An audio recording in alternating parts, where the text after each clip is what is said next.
Hello guys, welcome back to my channel. Again I'm back with a super video. ఈ షార్ట్లో మీరు ఏం చూడబోతున్నారంటే, బిర్యానీ చేయటమే కాదు, బిర్యానీ చేసినప్పుడు నేను ఎలాంటి మిస్టేక్స్ చేశాను, వాటిని ఎలా కవర్ చేయొచ్చో చూద్దాం ఇప్పుడు. నేనైతే ఫస్ట్ టైం దమ్ స్టైల్లో బిర్యానీ చేసినప్పుడు, ఆరల్స్ వెజిటేబుల్ బిర్యానీ చేసినప్పుడు, ఆ రోజు నేను మర్చిపోయాను అనమాట ఉప్పు వేయడం. అంటే జనరల్గా మనం ఏం చేస్తామంటే వెజిటేబుల్స్లో కొంచెం ఉప్పు వేసి గ్రేవీ చేసుకుంటాం, అండ్ రైస్లో కూడా కొంచెం ఉప్పు వేసి ఉడకబెట్టుకుంటాం కదా. సో నేను రైస్లో ఉప్పు వేయడం మర్చిపోయాను అనమాట.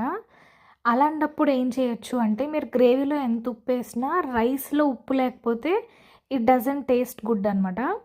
అలాంటప్పుడు మీరు ఎలా బ్యాలెన్స్ చేయొచ్చు అంటే, ఇన్ కేస్ మీరు లేయర్స్ కనుక వేస్తున్నట్లయితే, ఒక లేయర్ వేసేసాక అంటే కర్రీ రైస్ వేసేసాక దానిపైన లైట్గా సాల్ట్ని స్ప్రింకిల్ చేయండి, వేయకండి, జస్ట్ అలా స్ప్రింకిల్ చేయండి.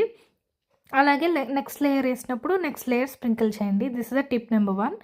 టిప్ నెంబర్ 2 ఏంటంటే, బిర్యానీ మొత్తం లేయర్స్ వేసేసాక పైన పుదీనా కొత్తిమీరతో పాటు కొంచెం ఒక హాఫ్ టీ స్పూన్ షుగర్ కనుక స్ప్రింకిల్ చేస్తే చాలా అంటే చాలా టేస్టీగా ఉంటుంది. You will see the difference. చాలా చాలా బాగుంటుంది. అది టిప్ నెంబర్ 2. టిప్ నెంబర్ 3 ఏంటంటే, లాస్ట్లో కొంచెం పసుపు అండ్ గరం మసాలా కనుక పైన లేయర్ మీద పుదీనాతో కొత్తిమీరతో పాటు కనుక స్ప్రింకిల్ చేస్తే it really feels so good.